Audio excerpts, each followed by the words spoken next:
Welcome back to some professional StarCraft 2, the semi-finals of the ESL Open Cup number 4.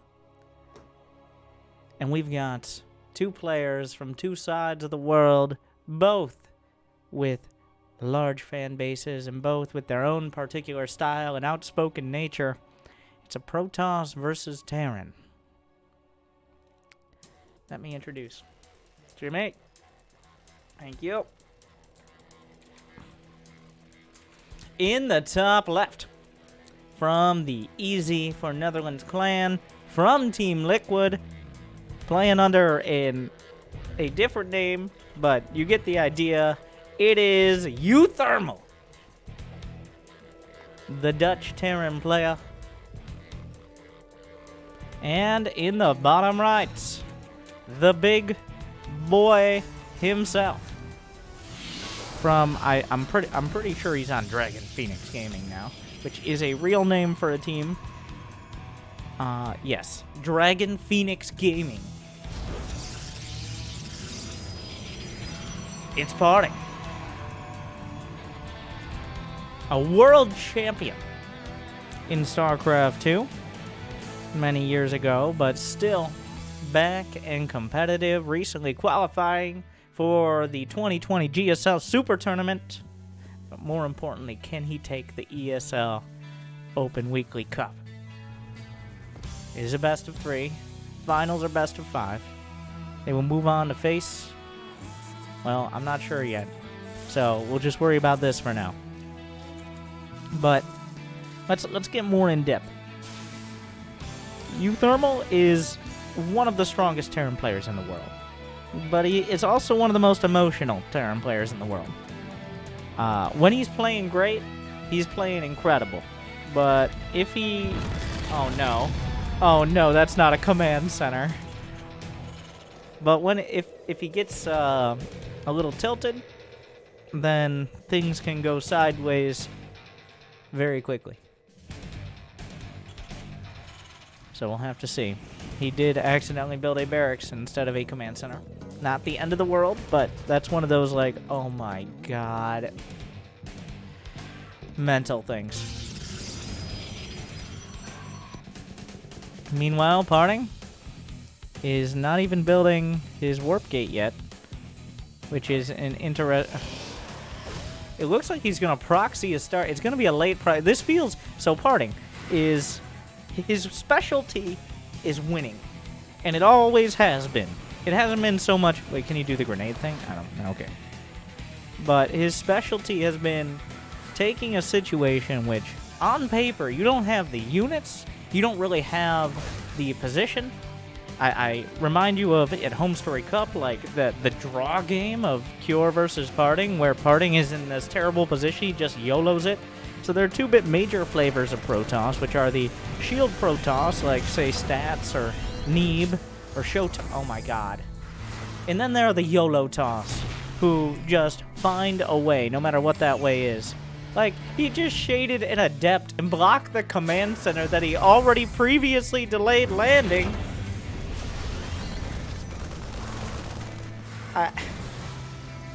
It's almost like... And in fact, I wouldn't be surprised if Parting is intentionally trying to tilt Uthermal with his play right here. He knows who he's playing against, of course.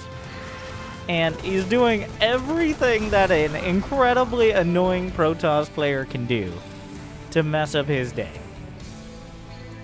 And guess what? Here comes the Proxy Oracle. There's 5 Marines, but some of them are bruised. And the Oracle's going to come in. There's already some bruised SCVs. There's not enough Marines. 5 Marines can kill an Oracle, but 2 of them are already hit. So he has to just run all the SCVs out to the command center, which he just now landed on location. Parting's already up 11 workers. There's still energy. A little bit of missed opportunity there, but guess what? There's going to be another Oracle. The only upside for Uthermal is one, if he shuts this down, there's not much follow-up here. This is kind of a weird scenario. The Cyclone locks on. This Reaper. I mean, I guess there's no reason Parting can't just take a third.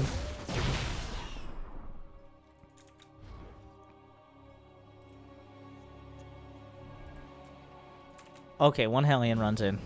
The ultimate damage unit. It is really, though. It depends on if they just use their weapons or not. Uthermal will get a probe. Uthermal strikes back for Terrans everywhere. And his own sanity. Oh, no. Parting has run him around the map thus far, and it's not ending anytime soon. Did he spot the Twilight follow-up? He has seen... Technically, he saw the Twilight. I assume he clicked on it over here. There was one Phoenix built. That's more for denying things like Banshees and Medevacs than for actual scouting. It appears the cloak isn't happening here. There's still a Tech Lab starport. The third command center, so Uthermal is just saying, well, this is one of those games where there's absolutely no way I'm going to be able to move out and do damage. Those Stargate units will pick me apart before anything else even happens. So the only opportunity is struggle up to a mid-game position that you end up with a better army composition.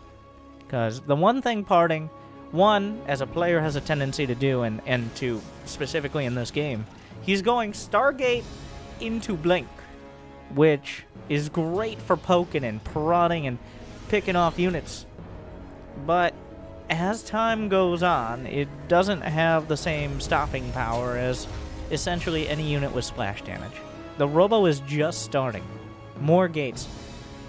If Uthermal doesn't recognize this and tries to move out before he oh, he's going mech. Oh. Okay. Now, this...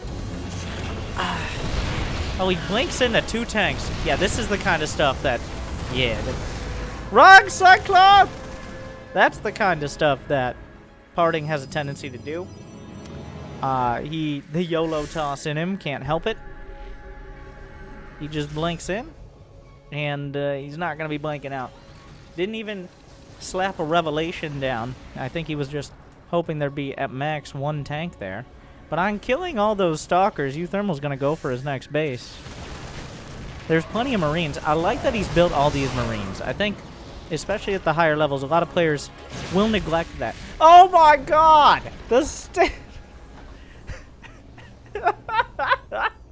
Oh, come on! Parting has now blocked these command centers. He said, I'm sorry, your CC has been blocked. Can I get your security code or maybe a check or money order? I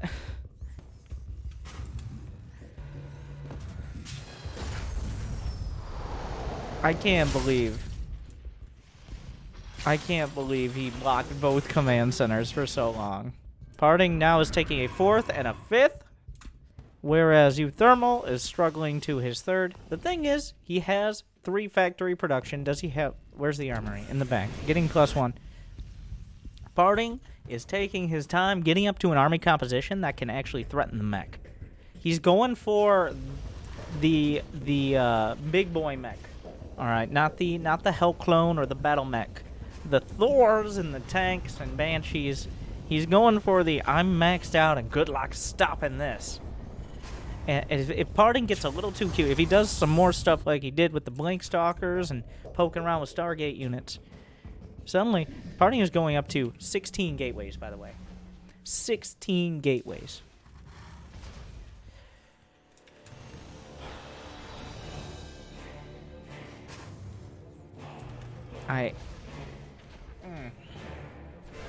It's going to be a quantity over quality army. Usually the Protoss is the one focusing on the strong, high damage, high efficiency army composition. The roles have been reversed. I don't know if I've seen Uthermal. I saw a game against Neeb on this map where Uthermal went mech, and Neeb only just barely over a huge amount of time was able to build up a Tempest count to beat it. There's no beating this on the ground. At some point, and it's this point, now there's not Liberators. The usual kicker here are the ranged Liberators that give you 2 forms of siege damage. He's got 16 gates. Can he bust through? Parting has +2 weapons, but smart servos. Oh, here comes Uthermal. He's got bigger army supply. He's got Blue Flame. He's got Cloak Banshees. Does he have Hyperflight? No. But with Blue Flame, I don't think this is terrible. The Banshee's just dying right off the bat. Parting warps in 16 more charge lots. So what I at first thought was okay. Suddenly Parting's just like, hey, I have all this. He just doesn't stop warping in. This fight still, the Thor's doing a great job. This is way closer than I thought it was going to be when Parting got the jump on him. But Uthermal taps it out after scanning the bottom center. And what I thought could be an awesome back and forth exchange of powerful mech armies versus a huge amount of Protoss gateway units just kind of ends. So, Uthermal a little not doing his due diligence moving out there. Oh, what could have been.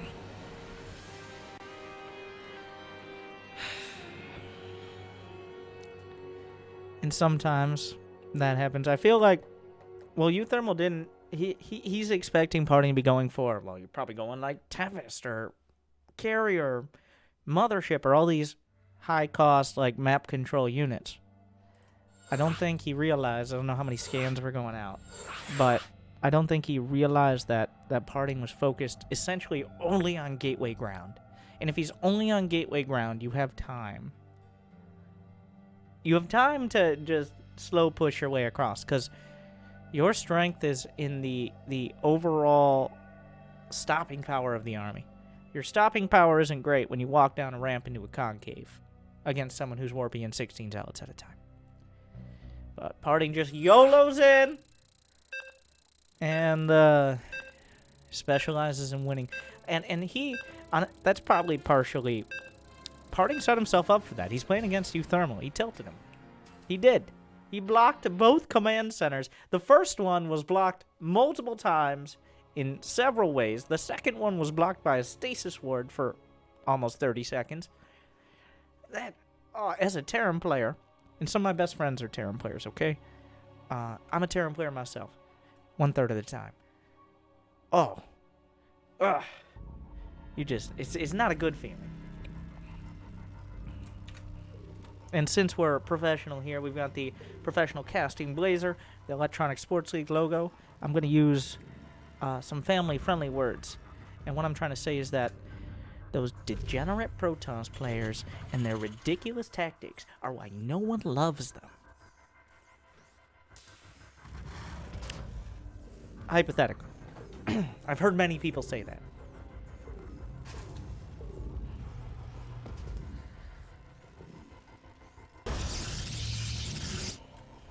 Game 2, Nightshade. Can Uthermal pull it together and give us the match I know we can have, we can deserve, and on it, Parting. Thank you, Jamie.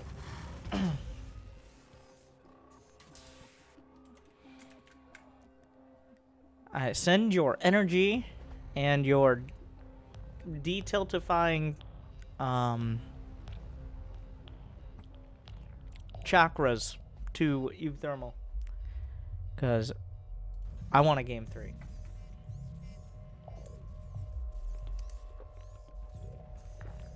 And very important on those chakras, by the way. And also subscribe with Twitch Prime. That's unrelated. I just get more money.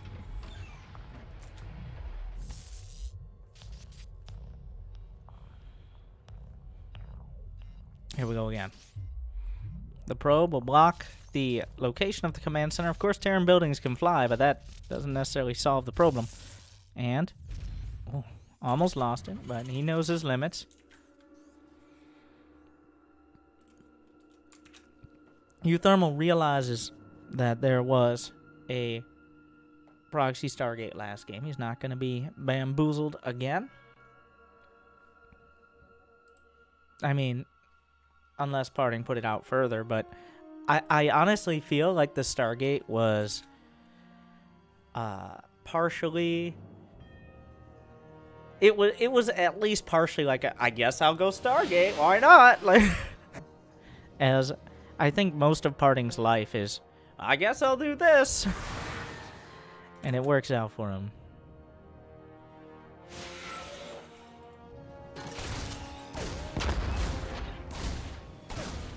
First Reaper gets in, and the Stalker comes out. What are these probes doing? Those probes were, I guess, looking to go down to the natural. How is this Reaper still? Oh my god! What a play! Uthermal with the beautiful grenades, and he gets out with the Reaper! That was impeccable there. And he saw the Stargate. Like, this Reaper is essentially everything Parting did in the early game of the last match, but in a Terran unit. And nobody, like, Reapers they have a lot of potential, but they rarely realize all of it. That Reaper had everything it wanted and more. Made up for most of the early last game. Now, there's not that much you can do with this. It's just, I don't think he's going to be losing 8 SCVs to an Oracle this time around.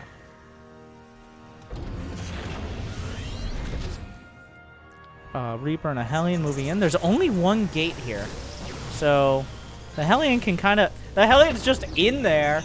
All the way up to the main. There's going to be a Phoenix. What? Okay. So just one... Oh my god, he's going to kill probes. The Phoenix can come out and lift this, but not before 3 probes. Oh! Dun dun dun dun dun dun dun dun dun dun dun dun dun. Put me down! Ah! Oh, man.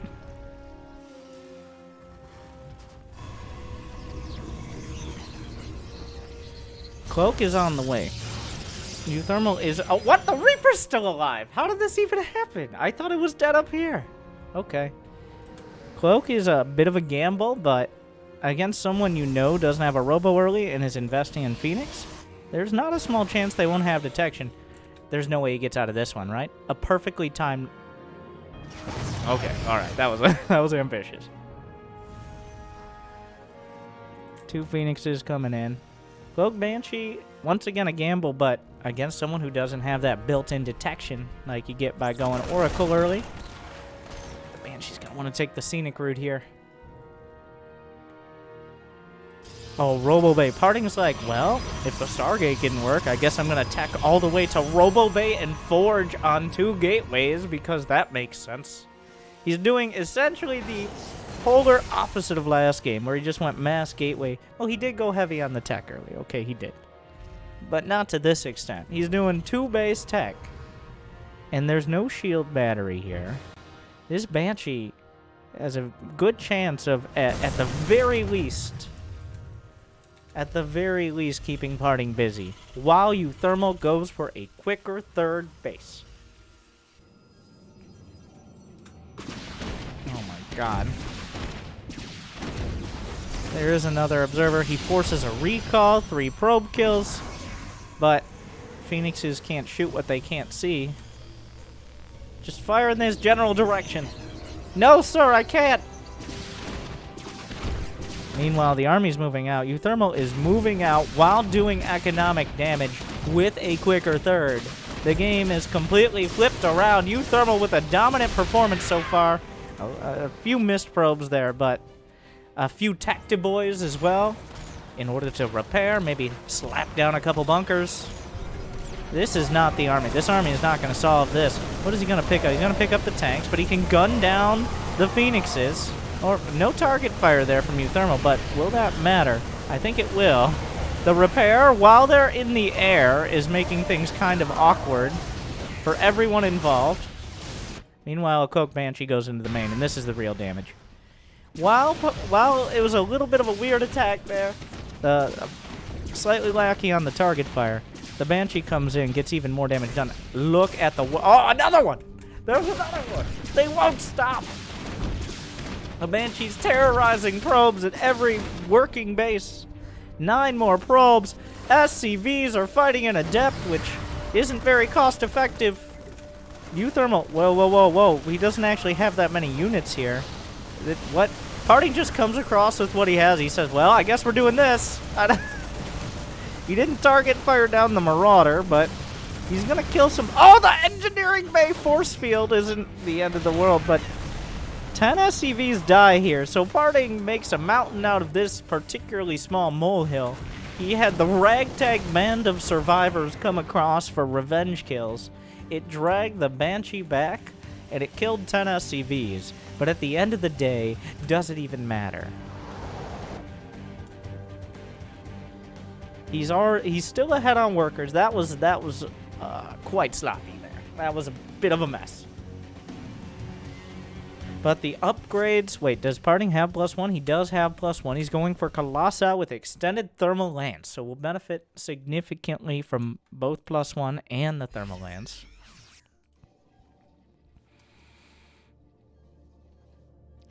It's not going to be done by the time this push hits, though. I don't know if we're going to see another... Oh, well, that's not the best Phoenix Micro. Oh.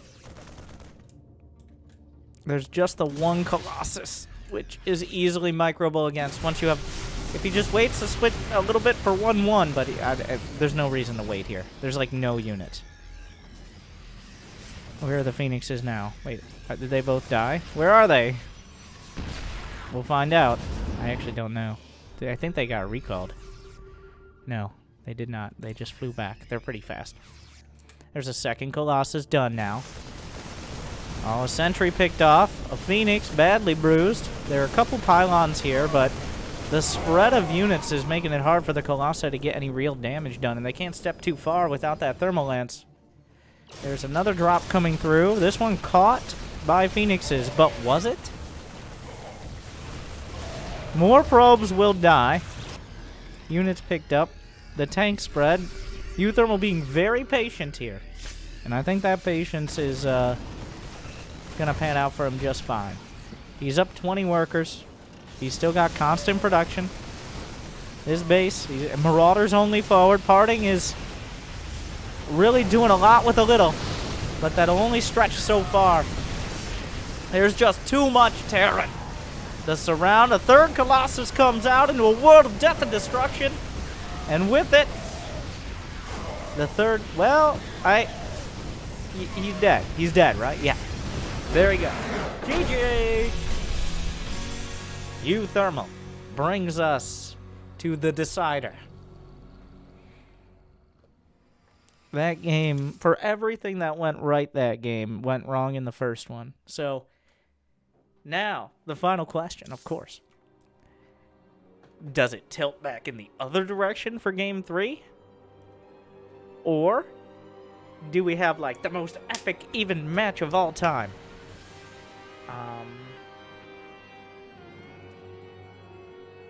We're gonna find out.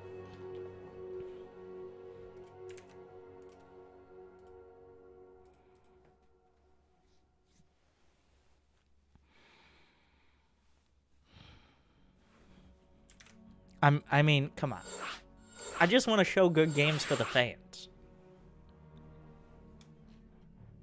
Oh my god, so many guests. We just filled up the entire... Like, there's a limit to how many people can be in a lobby. Let's just... So, if you don't like me, get the hell out...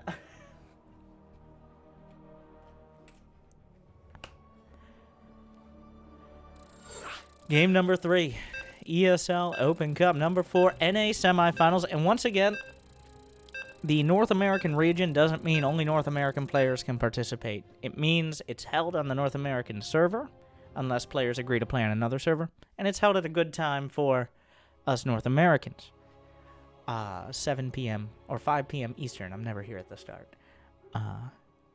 So that means Parting is up at 6 in the morning? Or, wait, now it's like 10 in the morning. And Uthermal, if he's in the Netherlands, is up at like 3 a.m. So Starcraft really brings people together in vitamin D deficiency support groups. With that, to game number 3.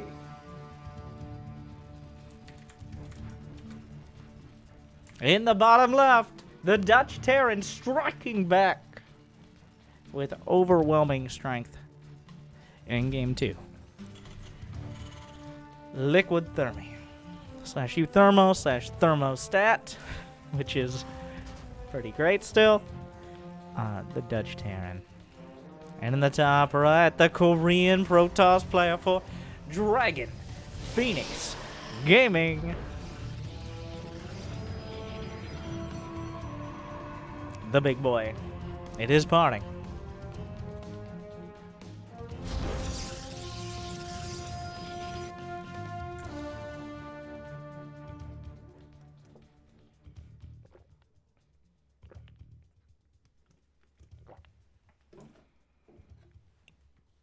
He's scouting for proxy racks, and Uthermal has been known to whip out the proxy racks, but it is Eternal Empire. The most macro-focused map so far, at least in my anecdotal experience of the map pool. A lot of players with the greed here.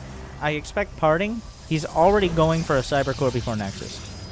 But if there were a map to kind of buck expectations and do something off script, and then especially non-standard, this would be the time to get aggressive for Parting. I don't think Uthermal will try that.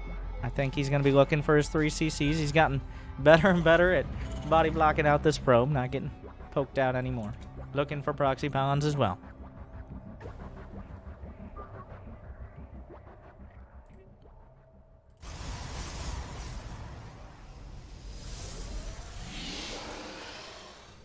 It's going to be a Stargate. Wait, no, it's... Never mind. I don't know why I said that. It's because Parting was taking kind of a late second guess in the scheme of things here. Either I wasn't paying attention. Well, that's true. That's always true. All right. Do I even watch these games, or do I just cast based on sound? The Adept Shade comes in. Reaper micros away. But the Adept Shade is not canceled. But the Reaper gets in anyway.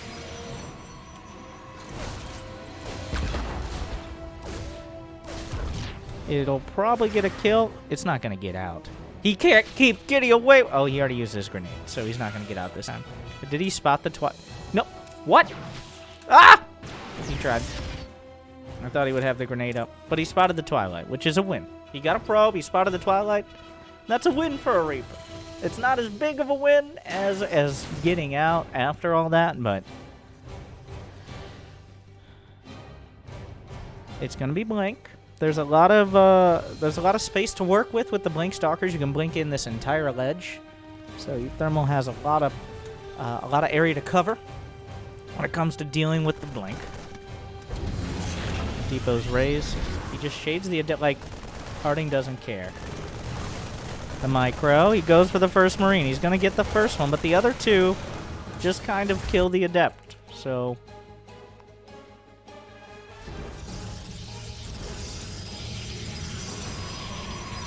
This time, though, the Hellion not going to get in and kill probes. Are you... What?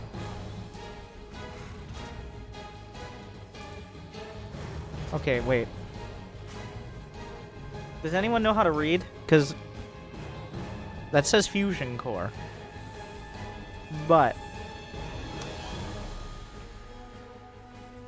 it says Fusion Core, which is confusing me, because Parting is Protoss. And he's going blank. This isn't Liberator. This is possibly the worst scenario to go Battlecruiser. It's even worse, like, because up against Phoenixes, the Battlecruiser doesn't actually care. He shrugs it off. But Blink Stalkers are... So I said, like, well, I think Parting will be the one to do a weird, crazy build. Uthermal is going Battlecruiser.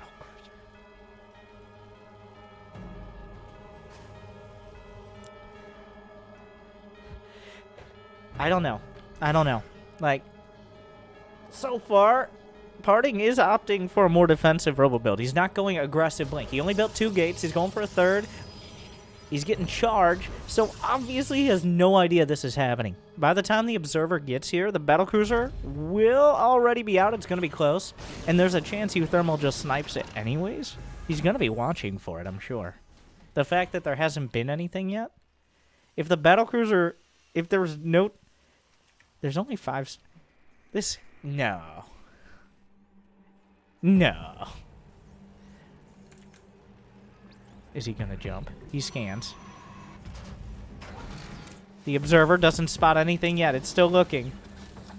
It's still looking. Let's go to the Parting action cam. And he's like, wait, what? Oh! To the main! Oh! Does he change anything here? The army's... He's doing a Battlecruiser timing. Well, the Observer is right there. He sees the Battlecruiser. So... There's some Tactic Boys. He's doing a Tank Marine Battlecruiser push.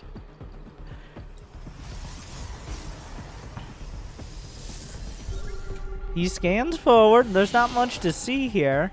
I don't actually know if Parting can hold on to this base. There's one Colossus, some blank Stalkers, but with 2 tanks and the SCVs to support, I don't... It's gonna be confusing. The battlecruiser didn't actually come with the army, but the thing is the base has already taken a whole lot of damage. He's going straight for the tanks. The SCVs aren't repairing.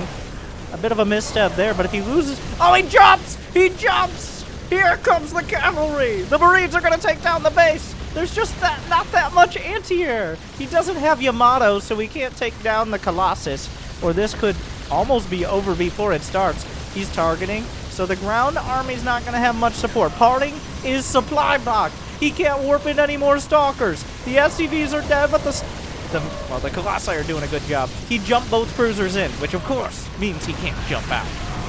He holds. But at what cost? He's gonna fight heads up. He blinks away, which is gonna... Wait. Uthermal with a cruiser timing against Protoss.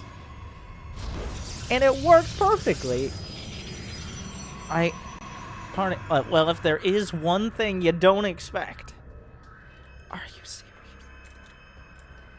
And in most metrics here, I think Uthermal's ahead. I guess Parting does have... He lost his robo. He didn't... Wait, no he didn't. He didn't lose his robo. That's important. But the battlecruiser isn't dead either. And it's going to be a bio transition out of this, which is a little interesting as well. Oh, does he blink on the tank? Does the battlecruiser blink home? Oh, double tank shots are devastating. The Stalkers have been thinned out to the point the battlecruiser can win the fight. There's another tank. Unsieged. It's fine, though. He jumped the battlecruiser, it looks like, back to the natural, gets some repair, and the battlecruiser will hold the line! The fleet was called! And it does answer. The battlecruiser, the crux of this entire strategy, well, both battlecruisers, but is Stim done? Stim is not done. That's a lot of Marauders. He's warping in more Stalkers. Kind of an awkward scenario. He needs the boys. The boys must come to his aid. It's still getting a little dicey. Parting blinks forward. Where's the repair on the cruiser? The cruiser is the cruiser is everything. He blinks one tank shot. He's going for the Marauders and into the warp prism. The battlecruiser's being repaired, but so many SCVs are gonna die if he sticks around. Uthermal, everything depends on this cruiser. He's got one more tank coming out. Stim is almost done. 1-1 is almost done. He's so close to holding this strongly. But at what cost? Another tank blinks in. He jumps the cruiser to his mineral line. Uthermal's starting to bleed. Are there enough units popping out? No! He just taps it out. Parting counterattacks. And it just barely. Parting uses what he has. And he works with what he's got. And that was... I could have phrased that more cleverly, but... Despite it all... and Parting had 2 more bases on the way. Maybe... I think actually had his 3rd redone, but so close. So, if you enjoyed that, and this ends up on YouTube, which... Am I going to miss the opportunity to put battlecruiser timing versus Protoss or something more clever? Or battlecruiser slam Protoss. There you go. Like and subscribe and ring the bell. And you might be like, how do I do that on Twitch? You can subscribe. You can ring the bell. Yes, there's a bell on Twitch because there's a bell everywhere. It's like... I don't... Something bell related. Liberty bells? No, that doesn't work. We'll work on that. We'll work on it. Edit it out. Edit and post. But, I think it had potential. The thing is, like, that looked okay there. Partially because Parting was playing the defensive blink, as opposed to aggressive. Well, it was aggressive eventually, but... Oh, so close.